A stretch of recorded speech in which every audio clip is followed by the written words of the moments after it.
Join us now as we look at this week's edition of Raw, as well as the wildest news stories and rumors you need to know, including a WWE star suffers a horrific injury, a huge change had to be made to a Raw match, WWE spoiled a major return, Bray Wyatt's son pays tribute to his dad, an all-women's show coming to WWE, Dustin Rhodes shares a huge milestone, and much more.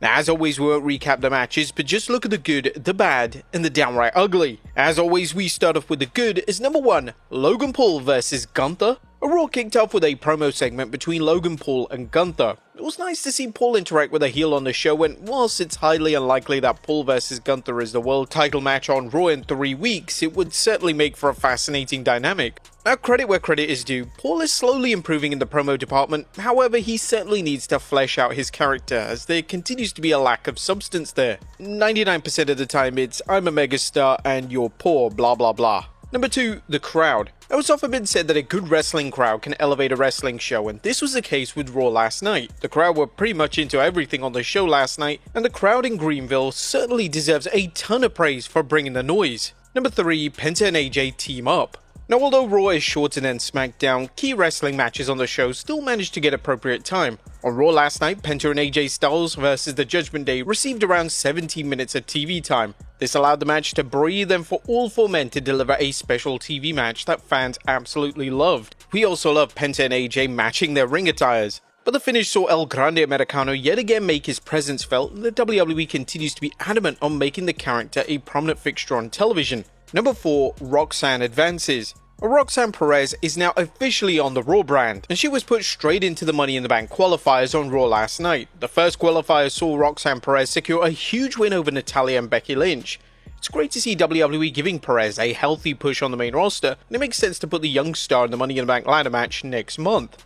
And Austin Theory is over?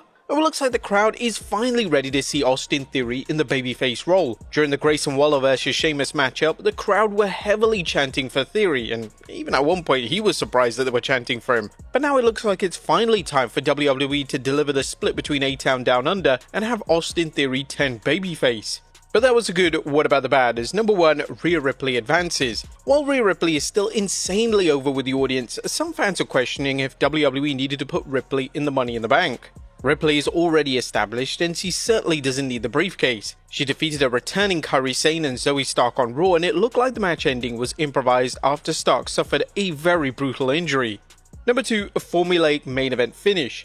WWE unfortunately have the habit of booking the main event of Raw as if it was 1999, with various run-ins and shenanigans. Whilst nobody expected Jey Uso vs Bron Breakker to end in a clean manner, it was disappointing to see WWE use their established formula yet again. It would be a nice change of pace if they had a clean match finish without any hijinks to close out Raw, but Triple H evidently likes to book his shows in this manner. One of the positives of the post-match angle was the reaction to CM Punk, who received one of the biggest ovations of his entire career. The crowd gave Punk an Austin-style pop, and it was great to see that the WWE audience is still firmly behind the former WWE champion. Now, they've gone all in on the Punk and Sami Zayn vs Seth Rollins and Bron Breakker build for this coming weekend, and it has a high chance of stealing the show and being one of the most memorable matches on the 4-match card. And number 3, no Karrion Kross. Karrion Kross continues to be barely featured on television. He's managed to get over on the road to WrestleMania 41, yet despite this and his merchandise selling extremely well, WWE are refusing to put him on television. This is really confusing as Triple H usually embraces the idea of wrestlers getting over via their own accord, yet with Kross it's almost as if there's a vendetta against him. There was nothing downright ugly on the show, as WWE did a solid job advancing the main storylines ahead of Saturday night's main event this coming weekend, and the Red brand continues to be WWE's standout show. They've had a difficult job with the past 2 weeks of TV as they needed to build both Saturday night's main event as well as Money in the Bank, and this can get very messy, but to their credit, they've managed to do a solid enough job. What do you guys think of the Red brand last night? Let us know in the comments down below. Now let's move on to the news. Now, first story looks at a WWE star suffering a horrific injury. Now, our top story today takes a look at a truly horrific injury that occurred during Raw last night. During a Money in the Bank qualifying match, Zoe Stark would ascend into the air to perform a missile dropkick on Kairi Sane. Something clearly went wrong as Stark had to scream Sane's name. Upon landing, Stark's knee bent awkwardly and Stark looked to be in serious pain. Her involvement in the match was immediately brought to an end, and Rhea Ripley and Sane would finish the match without her. Stark would be taken out of the match by medical staff, and we're awaiting updates on the status of the WWE star. WWE names across the roster have taken to X to share their warm wishes to Stark, with Ripley leading the charge, mentioning, "Professional wrestling can be very real and dangerous. Tonight continued to prove that anything can happen. Wishing Zoe Stark a speedy recovery." And we want to share our best wishes to Stark, and we hope that the injury isn't too serious for her, as that landing looked incredibly nasty. Next up, a Raw match finish had to be changed. Due to Zoe Stark's knee injury, Rhea Ripley and Kairi Sane were forced to improvise. WWE would have planned out a triple threat match, and Ripley and Sane deserve a ton of credit for carrying on under extremely difficult circumstances. According to Dave Meltzer on the Wrestling Observer Radio, the plan wasn't for Sane to be pinned. Sane lost her first match back, which was obviously not the plan. They had no choice and they had to do what they had to do. When wrestling injuries happen, especially in multi-person matches, adaptation is key, and while Sane losing her first match back isn't ideal, it was the only way WWE could bring the match to a definitive close.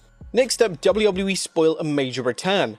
In just a matter of hours before Raw went live on the air last night, WWE decided to spoil that Kairi Sane would be returning on the show. WWE would spoil the return via X and even announce that Sane would participate in a Money in the Bank qualifying match. This was a bizarre choice, as it would have been great to see a surprise return on the show, as Sane has been a name that fans have been waiting to see back for a number of months. Next up, Bray Wyatt's son pays tribute to his father.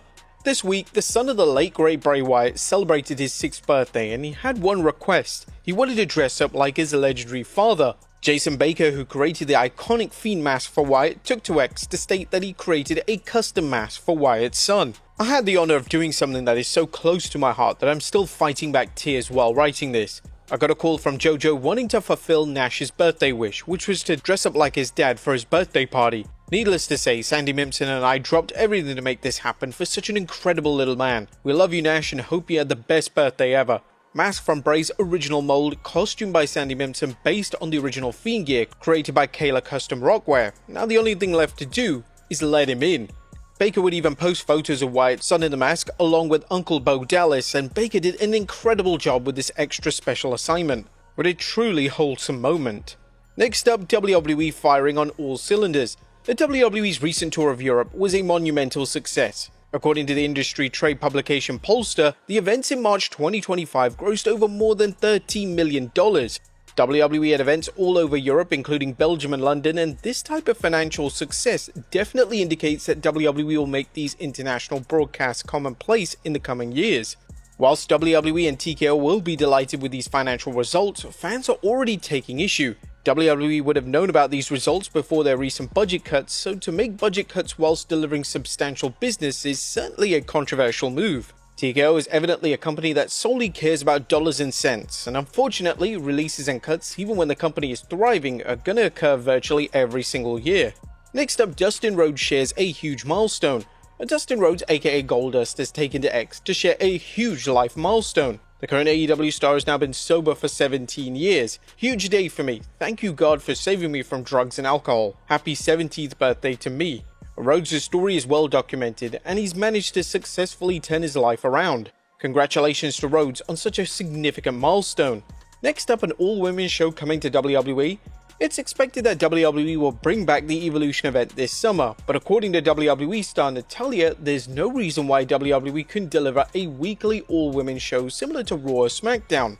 I think that I would love to see an all-women's pay-per-view, but I would love to see an all-women's show. I think we can do that in WWE. When you look at the Raw women's roster, the SmackDown women's roster, and the NXT women's roster, and the women coming in from the ID program and Evolve, all these different shows, there's so many talented women in WWE family alone that there's no reason we couldn't do a 1 to 2 hour show. And the interesting thing about this is that the initial pitch for SmackDown in 1999 was something similar.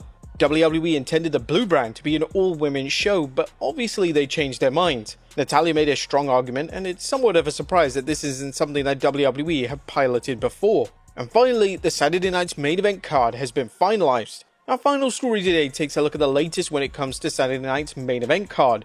On Raw last night, WWE confirmed what appeared to be the final match card, and no additional matches have been added. Unless a match is added on SmackDown just 24 hours before the show, then just 4 matches will take place on the card. WWE have confirmed that the world title will main event the broadcast, with Jey Uso defending against Logan Paul. Other matches include WWE Champion John Cena vs R-Truth in a non-title contest, Drew McIntyre vs Damian Priest in a steel cage match, and finally a tag team showdown between Seth Rollins and Bron Breakker vs CM Punk and Sami Zayn.